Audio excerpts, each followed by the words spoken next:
right, welcome everybody. We're excited to get going here today. We got another session. We're going to be talking about revving up contact center engagement. This is an important topic, especially in today's environment. And to do that, we brought on a friend of mine now, Lauren Pragoff, who's currently the Chief Customer Officer at Medicat. Lauren, thanks so much for joining. And how the heck are you? I'm doing great. I'm glad to be here today, Gabe. Yeah. I was thinking about you and I. It was it was just at CEB, right? Or a challenger that you and I crossed paths originally. Was that right?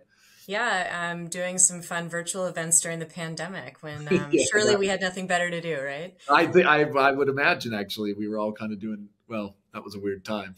Um, I know you from the challenge, but give us kind of, you have a fun backstory. Tell us a little bit about your backstory, and then also kind of this newer adventure with Medicat. Yeah, so spent the first maybe 10 years of my career working on customer service and customer experience best practice research at a company called CEB, which is now part of Gartner. Then kind of evolved into focusing exclusively on our work around the effortless experience. Many of you may know the 2013 book that you are also hearing from Matt Dixon today about. So spent some time working with Matt, contributing to that research and to the book, and then building us a training suite that we used with our clients across the next many years, working with contact center organizations around the world, really thinking about how do you train your reps on the effortless experience skills and how do you sustain that through things like coaching and quality assurance. And then most recently at Medicat here, I've moved into more of a practitioner role. So Chief Customer Officer, we are the leading provider in college health software.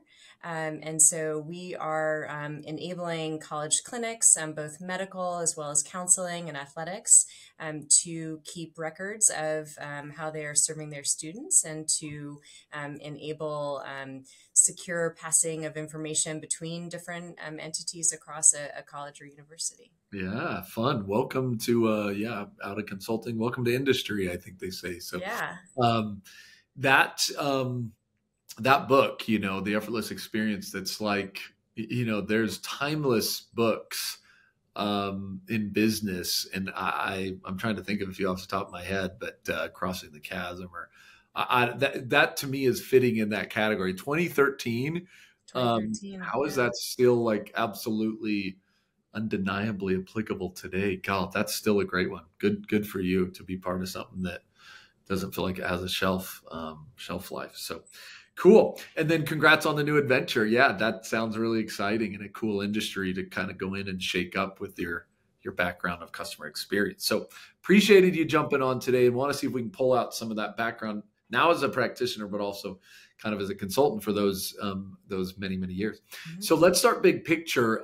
Contact center engagement. It's, we obviously came out of the pandemic. That was just weird. Okay.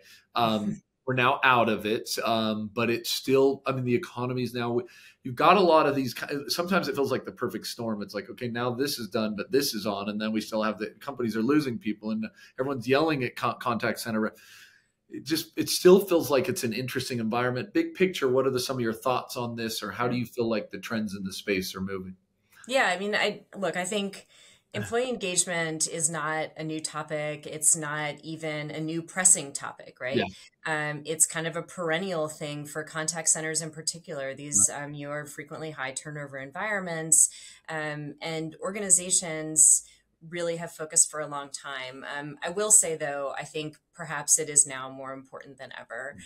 It's easy to forget just how weird of a time the pandemic was, right? Yeah. And even thinking about the maybe 5 years leading into the pandemic, and here we are maybe 3 years after, there's been a lot of stuff, right, just going on in the world. So we've had a lot of economic uncertainty across those years. Right. There are global conflicts going on, right? Even just the state of our national discourse, like things are tense.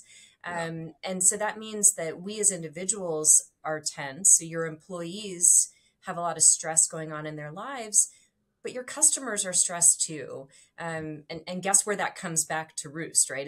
Is with your frontline reps. Yeah. And they seem to continually take the brunt of it. I thought they got the worst during COVID, but it seems in a lot of industries that it's still kind of going on in major ways. So as you kind of look out at the landscape, I'd love to go through some of the ideas that you have that are some of the challenges specifically they're seeing, and how maybe you'd recommend organizations and companies think through those in a more structured way. Because I think we're all looking for a little bit of help here. Right. Start at the top. What's kind of one of the big things you're seeing to Yeah. start? Yeah, well, I think like first think about what the customer interaction is, right? So that's perhaps the most important part, and the thing that your reps are doing the most Okay. across a work shift or week, right? So thinking about how are we making it easier for our reps to serve our customers, and how are we preparing them to have an emotionally fraught conversation, particular industries, right? Yep. You may experience this more than others. People struggling to pay bills, for example. But how are you giving your reps the right tools, but also giving them enough freedom to say, hey, I got to tap out. Like, I just was on a really hard call with somebody who was really upset. It upset me. And I need to take 5, right? Or I need to take a Huh. lap, and really just kind of unplug. And are we giving our reps permission to ask for that kind of help? Yeah, yeah. And it does seem like with the current environment, that's pretty hard to do. You've got so much time-based stuff, and you got to make sure you're manning this channel or that channel. Is there any advice you feel like organizations can do to enable that? It sounds like a good idea in theory, but it's a little harder potentially in practice. I guess everything's always a little harder to execute. The thoughts to Yeah. navigate around that? It is, I think, and yes, like you can't have everybody jumping off the phone after every call, right?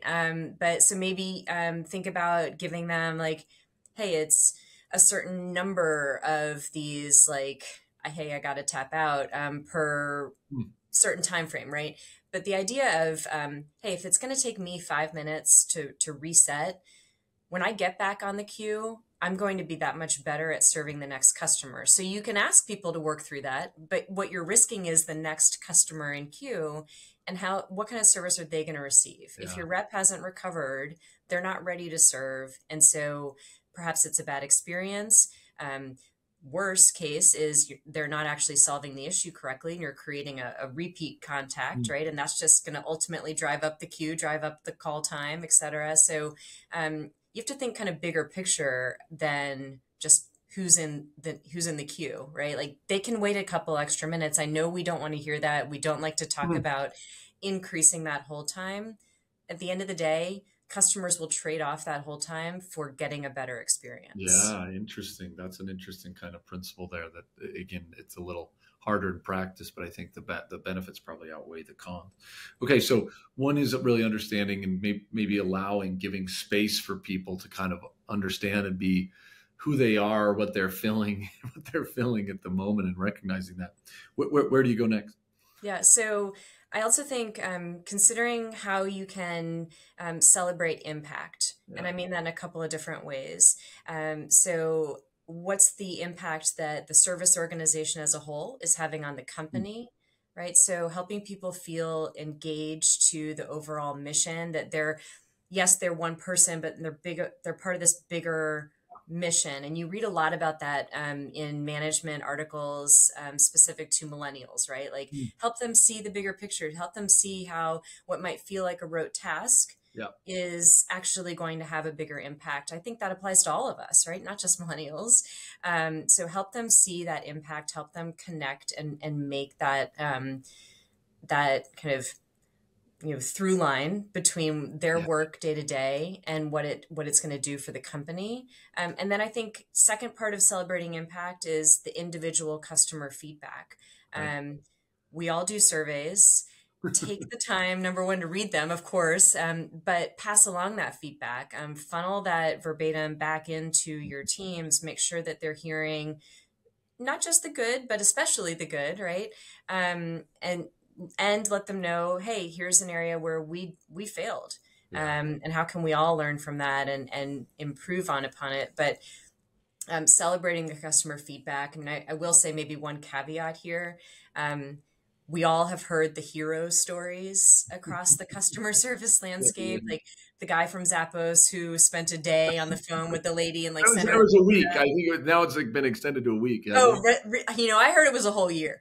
But, like that sort of thing, like legends are great, but they're really hard to measure up to. And so if that's the kind of story that we're that we're celebrating internally, that's probably going to do more harm than good, because the rest of your reps are thinking, well, what above and beyond thing am I going to have to do to get celebrated like that? Like, create a standard, right, that everybody can reach, and let's celebrate hitting that consistently. Yeah, versus kind of these Zappo type stories or the Nordstrom.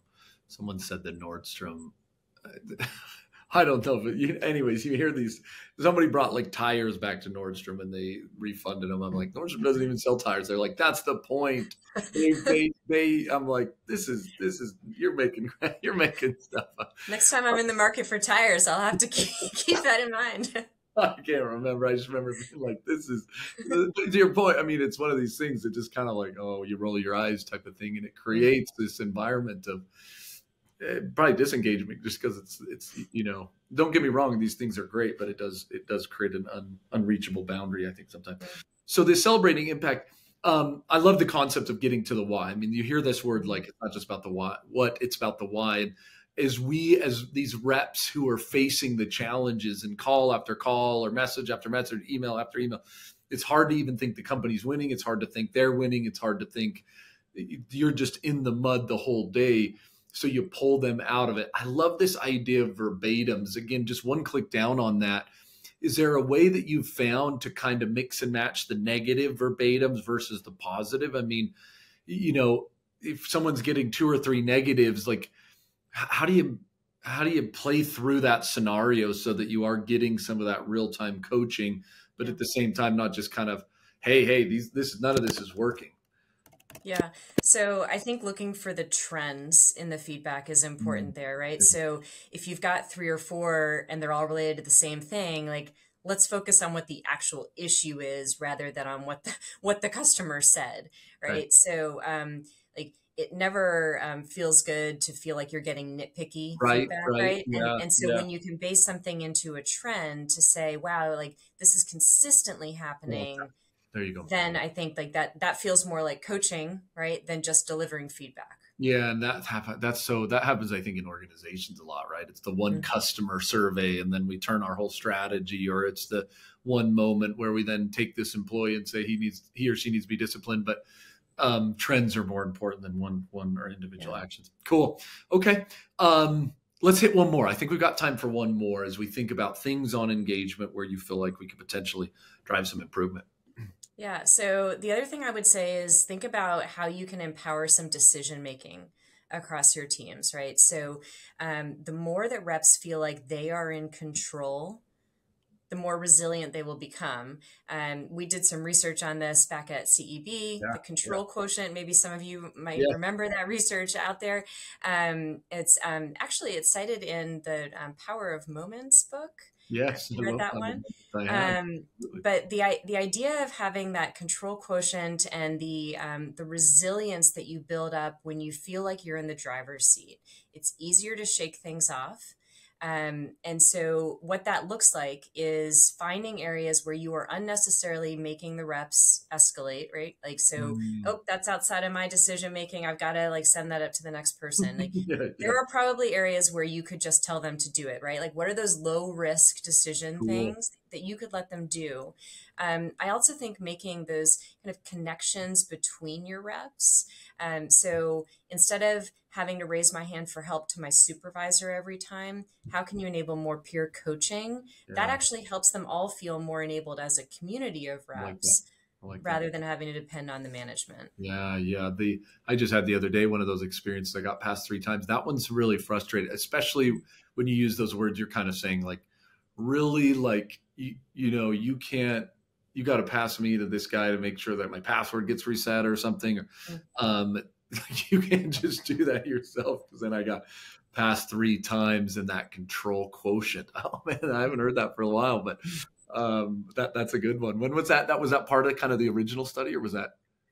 Yeah, so that was in some of our work we did around employee engagement, right? So how do you get people to come to work more fully engaged every day and enabling that CQ, Yeah. right? Now I will say since then the EQ, I think if we were to rerun that research, we might see the EQ, the Yeah. emotional Yeah. quotient, pop a little bit more because again, So customers are so stressed and yeah, so just exactly. tense these days that well, generally speaking, empathy is an overused skill in the contact center, right? To a fault. But I think today's customer maybe needs a little bit more than they did 10 years Yeah, ago. I love it. I love it. Okay. We'll love again, fun talk track. I know you've been in the space a long time. The last thing I just kind of wanted to pose to you, a lot of people tuning in are obviously in this environment and they're kind of looking at this, how do we grow and scale in this type of environment? Is there something you'd leave them with, something we've chatted about today, or maybe a summary as they think about trying to kind of combat some of the challenges as they go their day-to-day work? Yeah. Honestly, I think I would go back to the idea of that trends, right? Trends in the feedback, both in the positive and the negative. It Yeah. is so easy. And I do this too, right? So every week I sit down and I look at our customer surveys. So, Um, it's so easy to say, oh, this one-off issue, I better go yeah, tell whoever, right? We got to go fix this. We better go coach that person, whatever. Was it truly a problem? Was it my preference that it could have been handled differently? So problem versus preference, my yeah, favorite kind of filter to look at things through. But then again, the trends of it all. So is this something we see both in employee behavior, in the way the company is handling things, in the way the product functions, or was it more of a one-off and just resisting that urge to just, pull the fire alarm when it's a one-off? yeah. I think maybe you're giving me advice because I I totally do that, and my team hates it. I'm like, but I see one thing change, and it is one off, and we do work with a lot of customers, so I think that's really valuable. Okay, well, Yeah. Lauren, again, appreciate you taking the time. Again, congrats on the new ish role. It's now almost a year, isn't it? About 6 months now. Yeah, we're still Okay, relatively new. Yeah. so it's still newish, but anyways, we miss you in this space, but congrats on the industry experience. I'm sure you'll rock it. So have a great day, and for the audience, I hope you enjoy the rest of the sessions. All right. Thanks, Gabe. This was fun.